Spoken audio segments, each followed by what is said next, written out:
Morning students, I am Prabhakar from Simage Group of Institution Patna.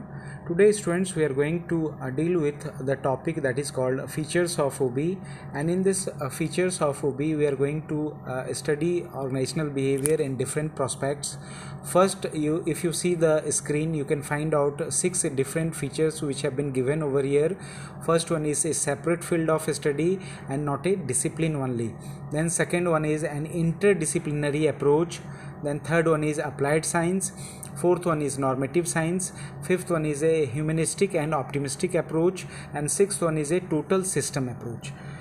So we are going to deal with all the features one by one. If we go the first feature, that is a separate field of study and not a discipline only.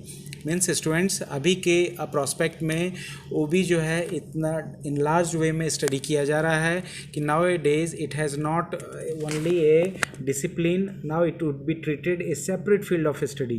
क्योंकि if you go through the study which is related to human behaviour with the different factors of production, then in that prospect it is creating a huge impact as far as the productivity of organization is concerned.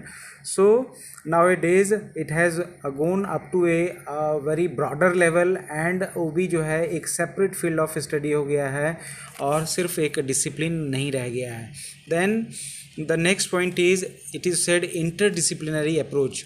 If you see the prospect of organizational behavior, you will find out that it is interconnected with so many other fields also, and those all fields are contributing in developing the concept of OB.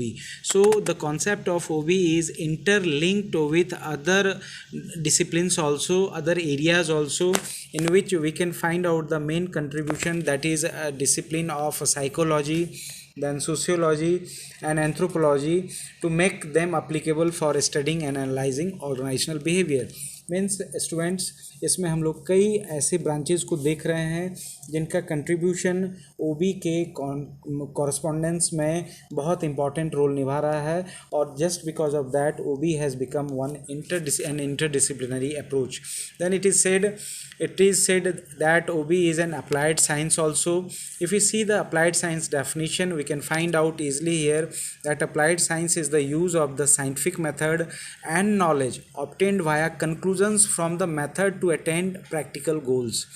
And this is applicable in terms of OB also. OB is also said an applied science. Why applied science?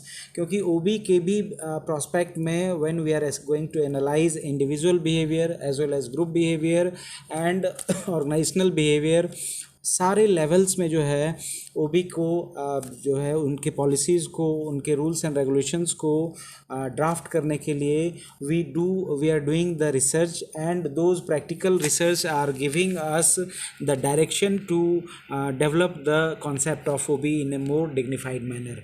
तो OB जो है यहाँ पे applied science के form में भी जो है ट्रीट किया जाता है. Then it is a normative science also. In the applied sciences, normative science is a type of information that is developed, presented or interpreted based on an assumed, usually unstated situations. मतलब ये है कि normative science भी जो है applied science के ही prospect में ये बता रहा है कि ये it is A type of information that is developed, presented. एक इन्फॉर्मेशन का ही ये पार्ट है जो कि डेवलप और प्रेजेंट किया जाता है, इंटरप्रेट किया जाता है based on assumed usually unstated situations. जो अनस्टेटेड सिचुएशंस है उसको जो है उसको डेवलप करके और उसके कंक्लूजन्स को हम लोग जो है इंटरप्रेट करके एक इन्फॉर्मेशन के फॉर्म में जो है हम लोग स्टडी करते हैं ओबी के प्रोस्पेक्ट्स को समझने के लिए. तो which makes it A normative science, और ओबी भी जो है इस नॉर्मेटिव साइंस के प्रोसेस को फॉलो करता है. Then it is also said a humanistic and optimistic approach. Humanistic and optimistic approach का मतलब यह है कि ओबी के स्टडीज़ में ह्यूमन कंसर्न्स को, उनके पॉजिटिव फैक्टर्स को स्टडी किया जाता है, और कैसे ह्यूमन बींग्स में एम्प्लॉयज़ ऑफ एनी ऑर्गेनाइजेशन इस पॉजिटिविटी को इंक्रीज़ किया जाए, ह्यूमनिस्टिक अप्रोच को डेवलप किया जाए, so that one can understand that wheresoever he is working as a family, जो कि आप लोग कॉलेजियल मॉडल में इस कॉन्सेप्ट को हम लोग देख चुके हैं कि कॉलेजियल मॉडल में भी कॉलेजियल मॉडल में भी जो है इस अप्रोच को हम लोग देख चुके हैं, जिसमें एम्प्लॉयर और एम्प्लॉयज़ के बीच के गैप्स को कम करने की कोशिश की गई है। देन ऑप्टिमिस्टिक अप्रोच का मतलब है वी शुड नॉट रिएक्ट और behave in a pessimist approach, मतलब how to develop positivity as far as work environment is concern. इस पे भी जो है ओबी को जो है एम्फेसाइज किया जाता है, that's why it is said optimistic approach.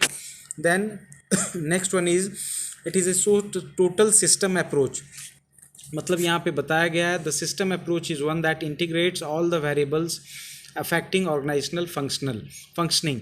मतलब ओबी के प्रोस्पेक्ट में जो है ये इंडिविजुअल लेवल पे, ग्रुप लेवल पे और ऑर्गेनाइजेशन के डिफरेंट लेवल्स के जो पैटर्न को फॉलो करके जब हम लोग पूरे ऑर्गेनाइजेशन को एनालाइज मोड में, एनालिटिकल मोड में डालते हैं तो ये टोटल सिस्टम अप्रोच बन जाता है और we can understand why we need to concentrate upon the different segments of organisation so that we can effectively create the positivity as far as work environment is concerned, and in that prospect we can develop the strategies to get the maximum from the employees.